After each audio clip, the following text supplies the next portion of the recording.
Estamos transitando la mañana en Radio Universidad en vivo, nos escuchan en Balcarce, nos escuchan en Miramar. Probablemente, ojalá, otras radios se van a sumar y van a ser parte también de este doble 5. Si tenemos un doble 5 hace falta un zaguero expeditivo, que sepa jugar, que esté atento. Entonces lo vamos a buscar a Mariano Echeverría, me parece que hace falta. Mariano querido, gracias por atendernos, buen día. Hola Mario, buen día, ¿cómo estás? Bueno, muy bien, gracias por charlar con nosotros. Vos sabés que la primera pregunta, hoy la temática da para que puedas explayarte, tiene que ver con una asociación libre, esto lo hablábamos siempre con Gustavo y lo llevamos a la práctica con cada entrevistado. Nosotros decimos fútbol y locura y esperamos que, en este caso, nuestro entrevistado suelte alguna reflexión. ¿Qué te pasa si te digo fútbol y locura? Yo lo uno con la pasión. Creo que se separa el fútbol y la locura y está todo unido con la pasión, con lo que te empuja, con lo que te lleva a algo que es una locura. Depende de quién lo mire, cómo lo mire y qué es lo que le motiva en la vida, qué es lo que lo empuja a ir para adelante. Sí, perdón, yo pensaba, hablábamos hoy antes de presentarte, en algún momento dejaste Mar del Plata y te fuiste a Honduras. Digo, alguno te habrá dicho, estás loco. ¿Qué haces ahí, Mariano? ¿Por qué te vas ahí? Digo, ¿qué cosas te movilizaron cuando eras muy pibe, aparecías en la primera Independiente de Mar del Plata, para, por ejemplo, tomar esa decisión y empezar a recorrer un camino que te terminó una trayectoria muy exitosa? Sí, la verdad que quizás se fue dando todo de manera media imprevista. ¿Viste? 16 años me suben acá a la primera de Independiente, era chico, muy joven.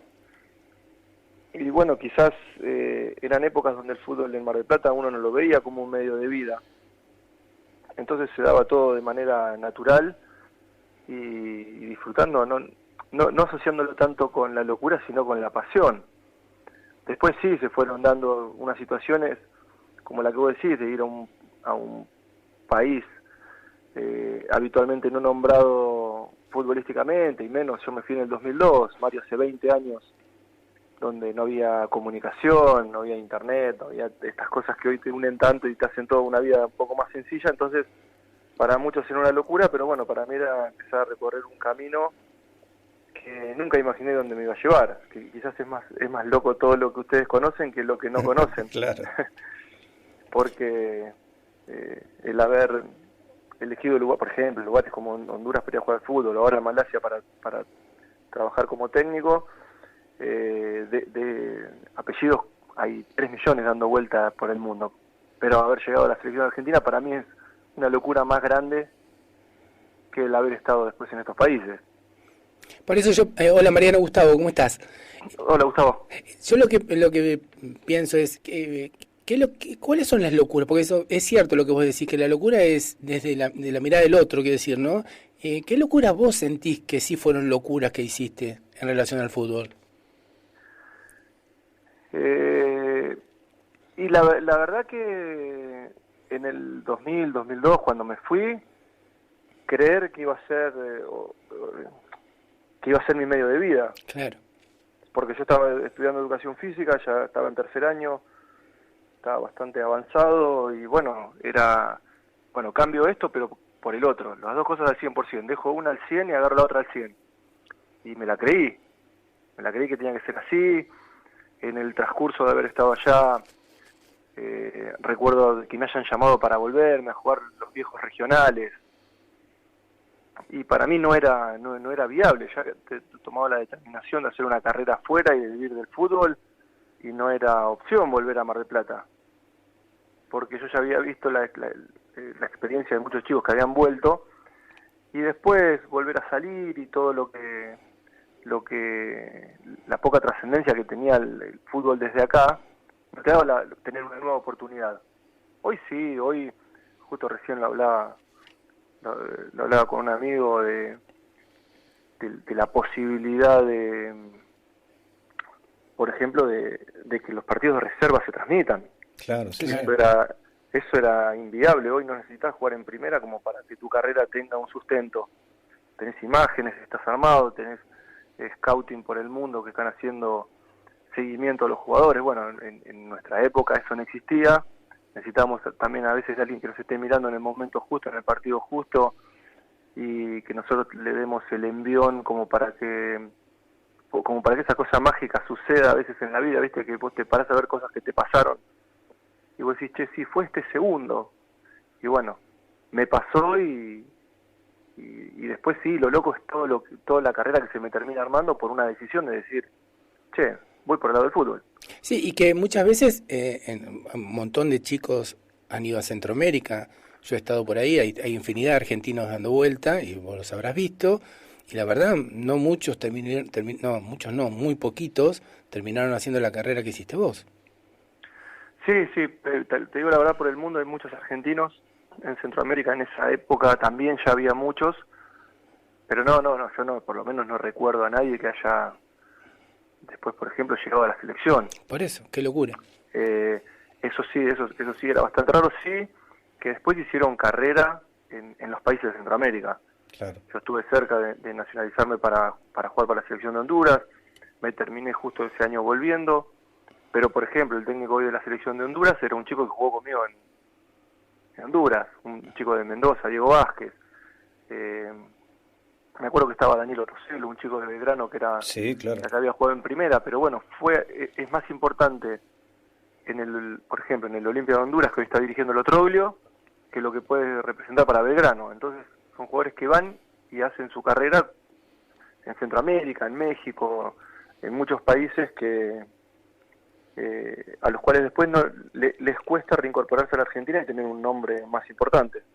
A mí me llama poderosamente la atención tu fuerza de voluntad, porque, si no me corregís, pero de Honduras venís a San Lorenzo de Mar del Plata y después empezás a jugar en Maipú de Mendoza. Digamos, estás allá, te piden para que seas jugador de su selección en Honduras, y vos venís, volvés y empezás a recorrer otra vez un camino desde la ciudad. ¿Es así o sí, me equivoco? En realidad lo de San Lorenzo fue, yo estaba de vacaciones, entre un año y otro que vuelvo de Honduras, y justo la empresa que a mí me había llevado, que era una agente italiana que estaba enclavada en Mar del Plata, habían, entre comillas, gerenciado San Lorenzo, entonces me piden para jugar esos 10, 11 partidos de la liga. En realidad me hicieron el entre, Mario, me dijeron, venite a entrenar para mantenerte activo. Y jugás, si querés. Bueno, estaba jugando. Claro. El fin de semana estaba jugando y bueno, y después de 10 partidos salimos campeones. No terminó siendo algo lindo, ¿no? Porque el final fue bueno.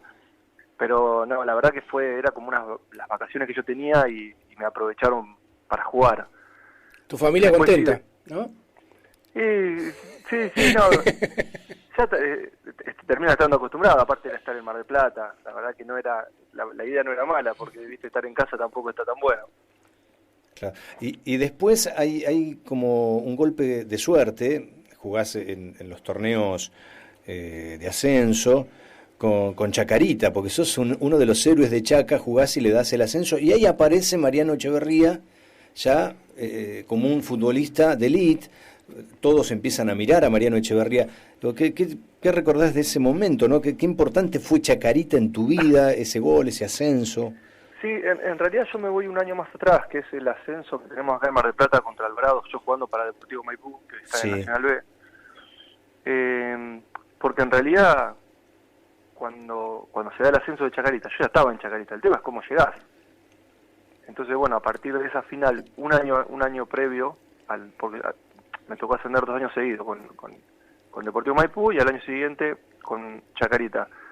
Pero cómo llego a Chacarita es por intermedio del Moncho Ponzón, jugador de selección, jugador en mi puesto, alguien que habrá visto en mí algo que le gustaba y creo que ahí me termino de formar como jugador. Y al lado, obviamente, de alguien que en mi puesto había sido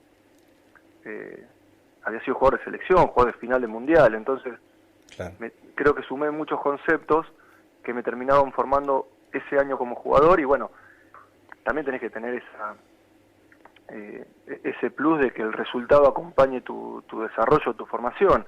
Si no, todo el camino es más largo. La verdad que yo en mi primer año en Nacional B termino haciendo un gol del ascenso y subiendo a primera. Entonces, como que la puerta se abrió de una patada. No fue como le pasa a muchos jugadores y lo más normal, que después de un proceso te afiances en un club, logres un ascenso o quizás no lo logras nunca. bueno, a mí se me dio todo el primer año. Y bueno, Chacarita termina siendo el equipo que me presenta. Sí, te pone ahí en la cartelera. Muchos te conocíamos de Mar del Plata, pero por ahí el ambiente futbolero empezó a hablar de Mariano Echeverría tras esa conquista, por lo que significaba Chacarita, y después se fueron repitiendo algunas situaciones muy particulares, tu llegada a Arsenal con un título, siempre se te vincula con la buena fortuna. Sí, eso es una mirada, eso es una forma. Ver, hay otra mirada. A ver, yo creo que el buen futbolista a la larga se impone. Entonces, a algunos les cuesta más, hacen un camino más largo, y otros les cuesta menos. En este caso, bueno, él tuvo que hacer un camino más largo, pero lo que se terminó imponiendo no es una casualidad, sino que es producto que es un futbolista distinto. Digo, en ese punto, lo que pasa, bueno, es lo que él dice, a veces mostrarte o que alguien te vea es muy difícil, pero nadie se termina imponiendo de casualidad o por un azar si no sos un buen futbolista, porque después lo tenés que sostener a eso en la cancha. Gustavo, ahí perdóname que te corte, pero ahí coincido 100% con vos. ¿Y sabes en qué lo baso yo? El día que firmo contrato en Chacarita, el presidente, que después me seguía hablando, me acuerdo que me pregunta, bueno, si jugás, el 50% de lo que me hablaron de vos ya está. Mira. Y en realidad, cuando a mí me dicen así, o cuando me presentan, yo ya había jugado más de 300 partidos. Que él no los haya visto, claro. Ya no es un detalle mío. Ahora, yo en realidad te iba a mostrar algo que ya había hecho más de 300 veces. Claro. Lo que pasa que cuando vos jugás en torneos donde no tenía tanta repercusión como puede tenerla hoy en la actualidad, toda esa mirada era mucho más lejano, pero es lo que dice un poco Gustavo, se termina imponiendo lo que yo ya venía haciendo. Yo no hice nada distinto el día 1 de Chacarita a los años anteriores de que venía jugando y venía quizás destacándome en los clubes donde estaba. Y eso, ¿sabes dónde se ve también, Mariano? Es porque después vos tenés la posibilidad, jugás. Ahora, si no tenés con qué, y todo lo que te hizo llegar fue el azar, o un buen gol, o perdón, yo no cerré el concepto. Pero después déjame, porque que no quede como que él, por esos golpes de buena fortuna, llegó donde está, digo, un jugador excepcional, que además para el hincha, si está vinculado a momentos agradables, esta cosa, viste, va Arsenal y el tipo llega y hay un título, va a Chacarita, es decir, primero porque es buen jugador. Hay jugadores que han hecho goles trascendentales y después desaparecieron, es decir, en ese punto, y se los recuerda muchas veces, y uno ve videos y pero después, ¿y qué pasó después con este jugador? Bueno, en realidad, a veces un gol, de esos, claro. Este gol que dice Mariano, le abrió una puerta, lo vieron, pero después la carrera que vos hacés como futbolista, a partir de que te ven, la tenés que sustentar en tu juego. Si vos no sos bueno en lo que haces, se cae a pedazos. Y los sucesivos entrenadores que vienen después dicen, bueno, este hizo un lindo gol, pero mirá no sabe salir jugando, no cierra bien, no cabecea. Es decir, lo que sostiene la carrera de un futbolista tantos años y le permite, entre otras cosas, mirá lo que está diciendo, llegar a la selección, es que en realidad lo que se impuso... Ser dirigido por Diego. Es que se impuso que era un buen futbolista, nada más. Sí, después tenés que ser versátil a lo que es el fútbol actual, porque todos los técnicos, cada uno viene con su librito, con su forma de jugar, y entender que los que pueden imponer su juego por delante de lo que pide un técnico son ¿cuántos fueron? 5.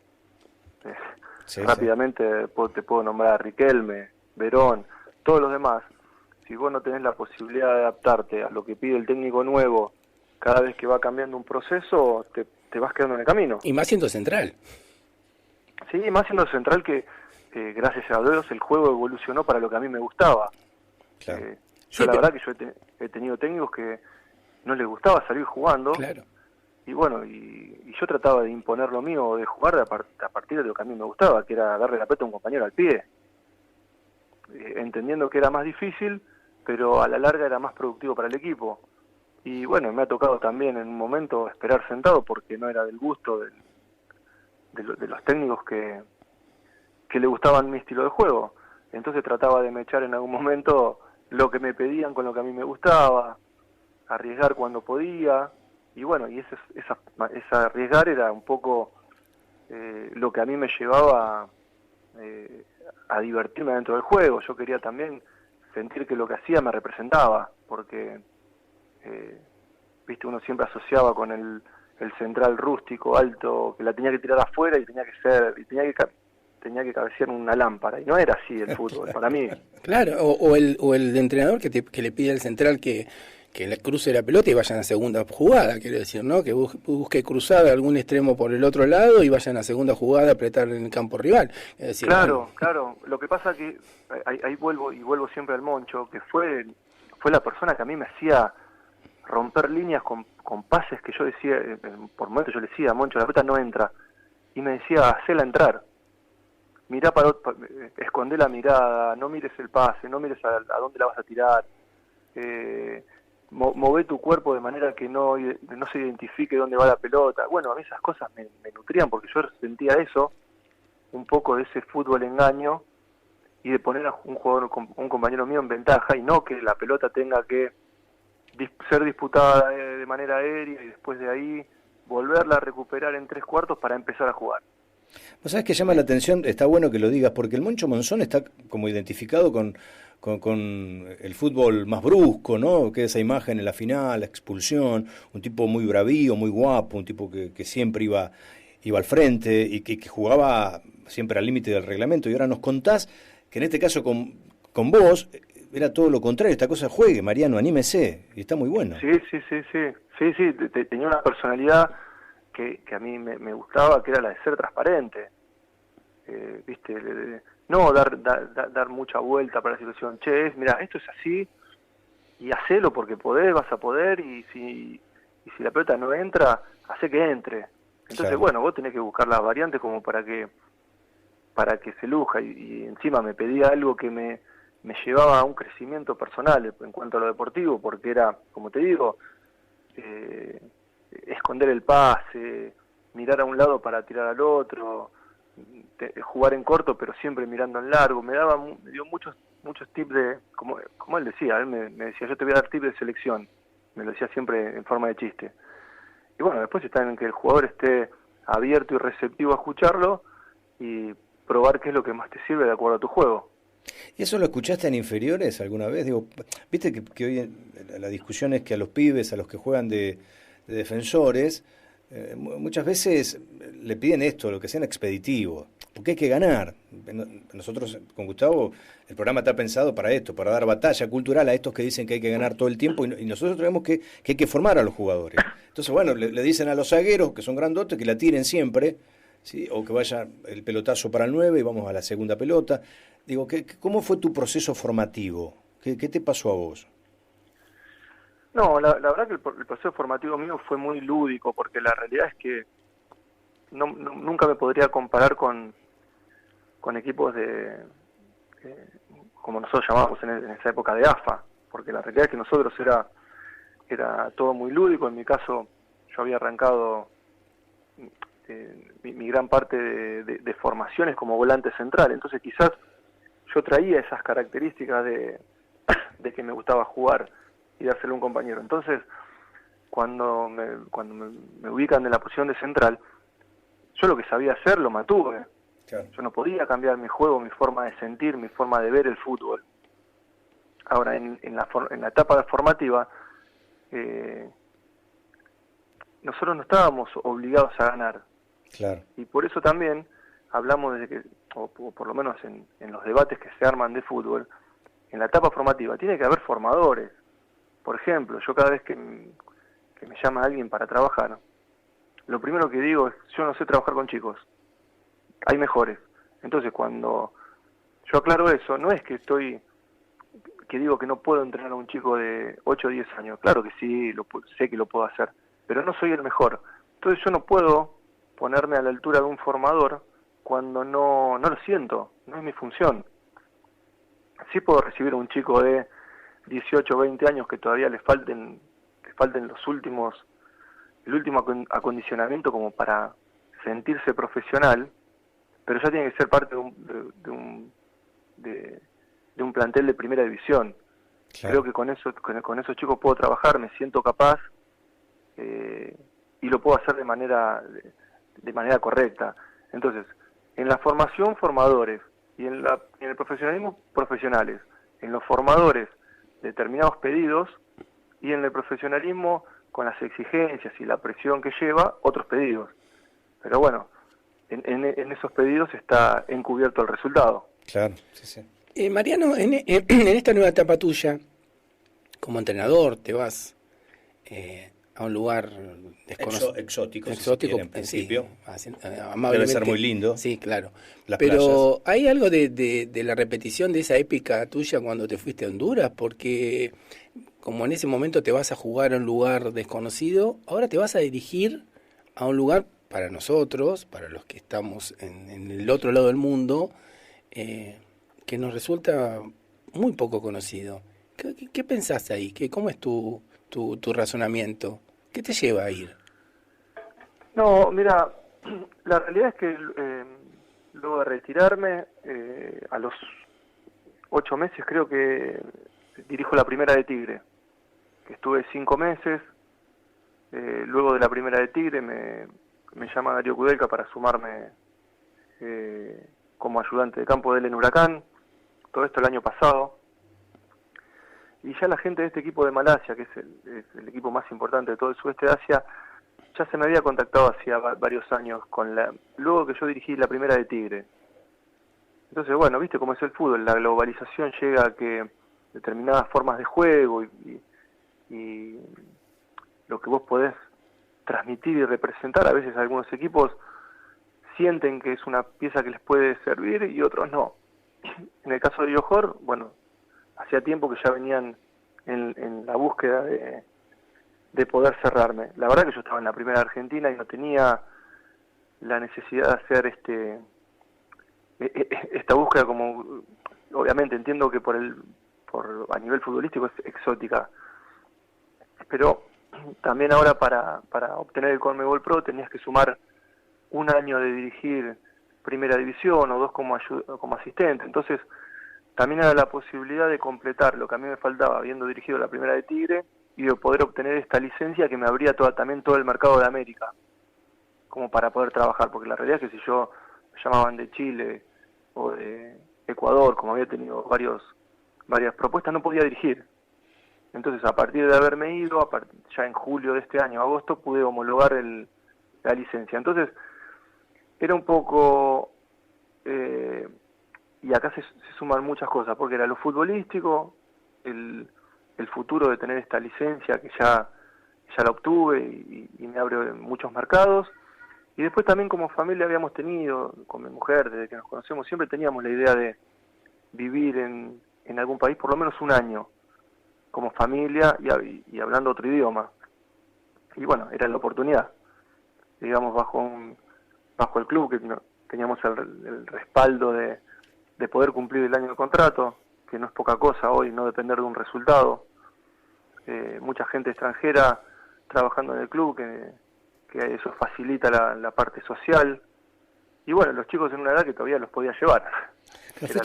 No sabía, perdón, que fuiste con tu familia. Todo. Mira vos, bueno, una experiencia en principio maravillosa. Yo pensé que habías estado solo, que de vez en cuando iba tu gente, tu familia, pero no, fuiste con tu familia. ¿Y cómo, digamos, el primer contacto con el equipo, cómo te manejabas, qué encontraste, qué características tiene el fútbol malayo, cómo se juega? Lo primero que te das cuenta que es un club a nivel de infraestructura impresionante.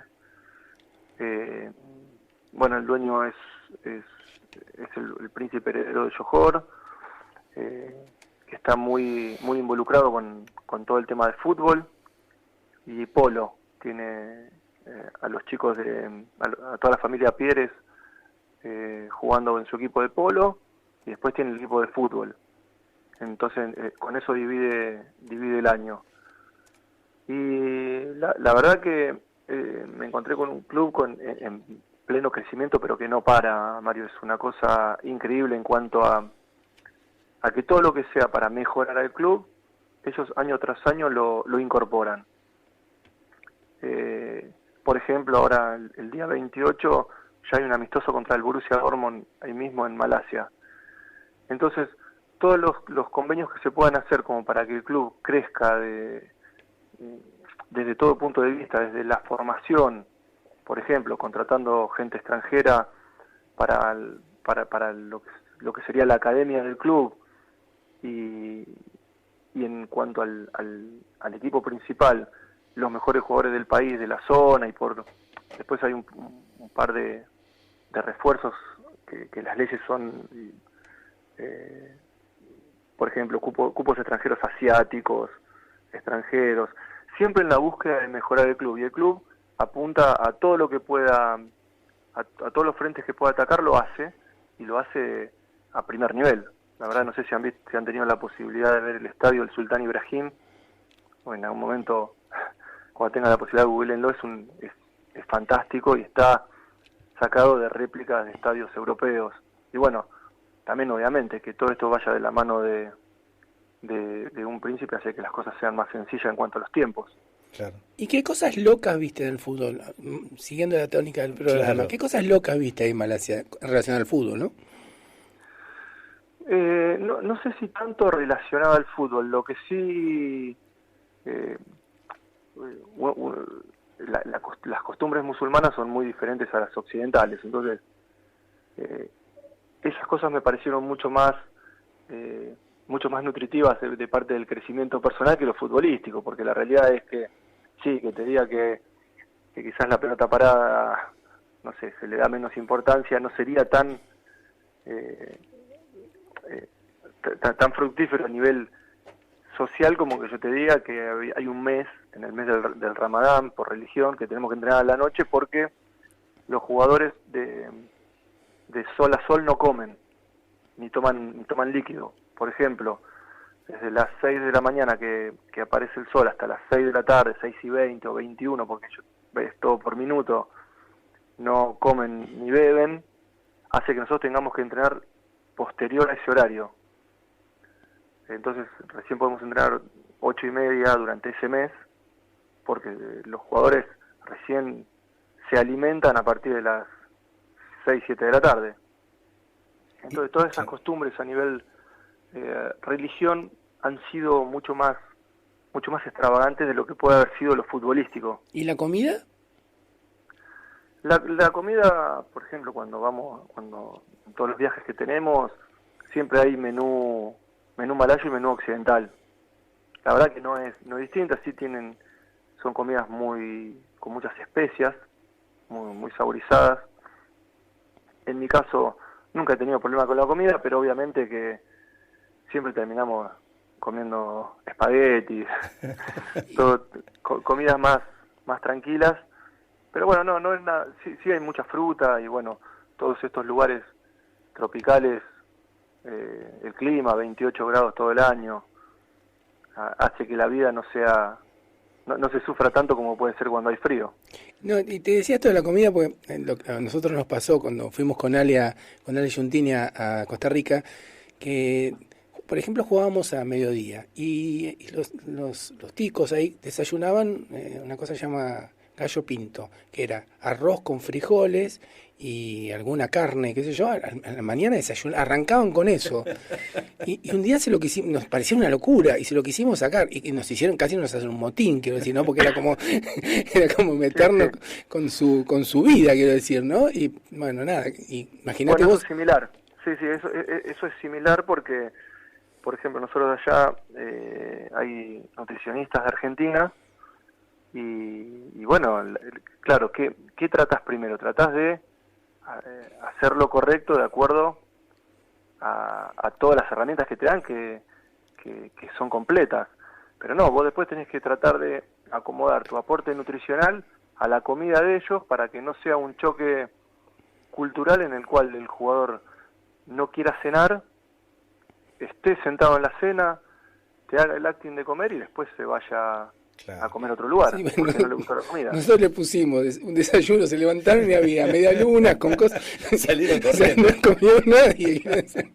Claro, sí. Bueno, pues en eso tenés que tener plena conexión con los jugadores, Eso quería preguntarte, Mariano, estamos hablando con Mariano Echeverría. ¿Quién era tu nexo? Digo, hay cosas que tenías que aprender, desde lo religioso, si se quiere, desde lo cultural, también desde lo futbolístico. ¿Quién te te acercaba a los futbolistas? ¿Cómo era tu relación con ellos? ¿Qué idioma hablabas? ¿Cómo era el contacto con tu plantel? No, mira, una de las personas que más hablé cuando fui ahora es el director técnico de Atlas de México, Benjamín Mora, un mexicano, que fue también uno de los que me invitó a ir al proyecto. Es más, ahora me invitó a acompañarlo a Atlas de México, pero me voy a quedar en Malasia. Y bueno, él fue un poco el del que me habló de cuanto a lo futbolístico, de todo lo que el fútbol era. Y después el director deportivo también.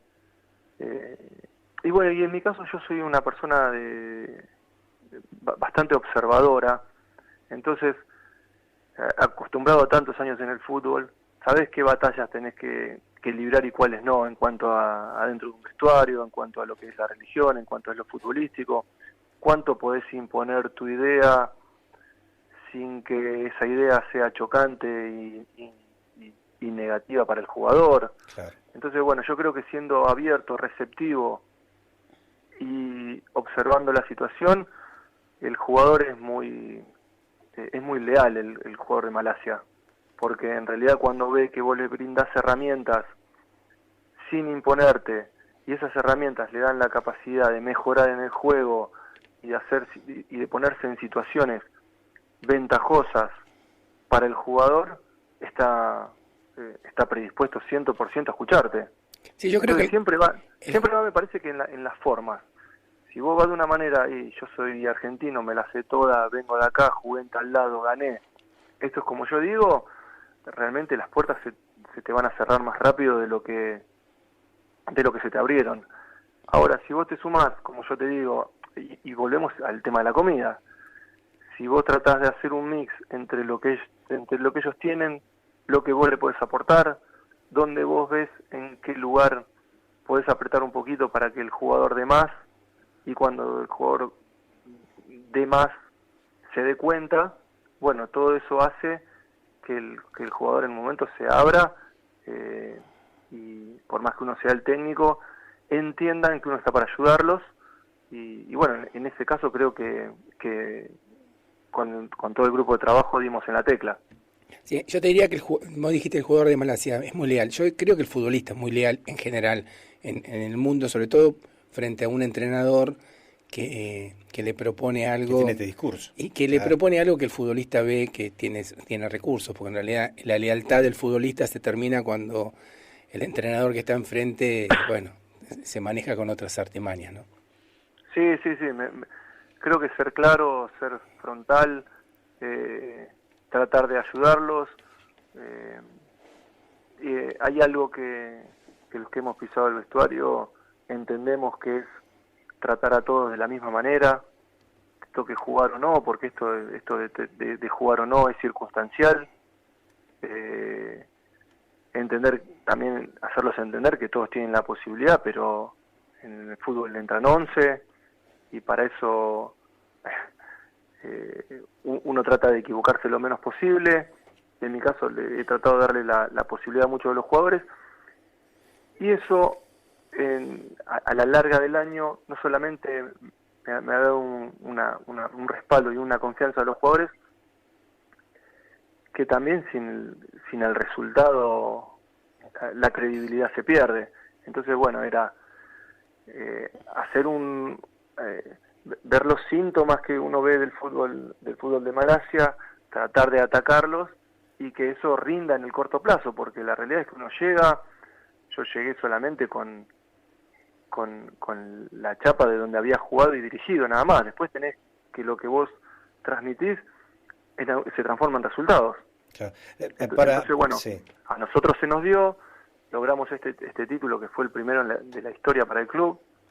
Entonces, todo eso engrandece un poco el trabajo, el trabajo minucioso del minuto a minuto de todos los días. Yo tengo mi staff en gran parte es español. Entonces mi gran objetivo de cuando llegué y traté de transmitírselo a todos en el día a día era, muchachos, vayamos por la foto. Y cuando hablo de la foto, es la foto de esa copa que no se tuvo nunca.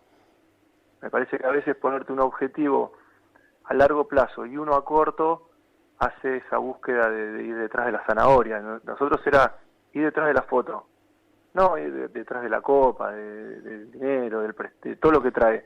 Pero la foto es prestigio. ¿El staff te lo armaron o sea, vos vas con un staff armado, con un cuerpo técnico armado? No, cuando yo fui me contrataron a mí, el staff estaba bastante armado, obviamente se interesaron mucho de qué manera trabajaba. Por ejemplo, mucho de mi trabajo está basado en imágenes, y por ejemplo, ahí vamos a esto del club. Videoanalistas no tenían en ese momento porque lo habían pasado a otro sector del equipo y cortaron, y a la media hora me llamaron con un chico desde España que lo estaban contratando para ir. Y bueno, todas esas cosas hacen que a veces pedidos que uno cree que después en el día a día va a ayudar al jugador y lo va a mejorar, el club te lo pone a disposición. Claro. Entonces hace todo un poquito más fácil. Sí tenía un preparador físico español que hacía 4 años que estaba, entonces él era un poco el termómetro de lo que era el fútbol de Malasia. Obviamente me apoyé mucho en él en el primer tiempo, y una mirada fresca como la mía a alguien con una experiencia ya en 4 años en el país, la verdad que hicimos un buen mix como para que ni que él esté tan invadido por todo lo que ya había vivido durante 4 años, ni yo tenga tan poca información de la que puede tener alguien que llega recién a un país tan distinto cultural y futbolísticamente. ¿Todo eso hace que sigas allá? Digamos, más allá del éxito deportivo, ser considerado uno de los mejores entrenadores de Malasia, ¿pesó en esta decisión? ¿Vas a volvés con tu familia? ¿O cuando llegaste a Mar del Plata en algún momento estabas pendiente del celu diciendo, che, por ahí alguien me llama de algún equipo de primera de la Argentina y puedo todo lo que hice, todo lo bueno que hice en Malasia, poder mostrarlo también ahora acá en la Argentina? La verdad que cuando logramos el título hace casi 2 meses allá, la idea de ellos era rápidamente renovarme. Y bueno, como te digo, ponen todo a disposición como para que uno acepte. La verdad que cuando a mí me invitaron a sumarme a este proyecto, el proyecto es bastante ambicioso, que era la de continuar en el equipo. Obviamente que, como te digo, también en la obtención de la licencia, y me abre muchísimos caminos más, y gracias a Dios el teléfono suena. Pero bueno, siempre estamos esperando llamados de lugares que nos atraigan. La verdad que estoy en un club que hoy por hoy es muy bueno, la verdad que voy a continuar ahí en el corto plazo.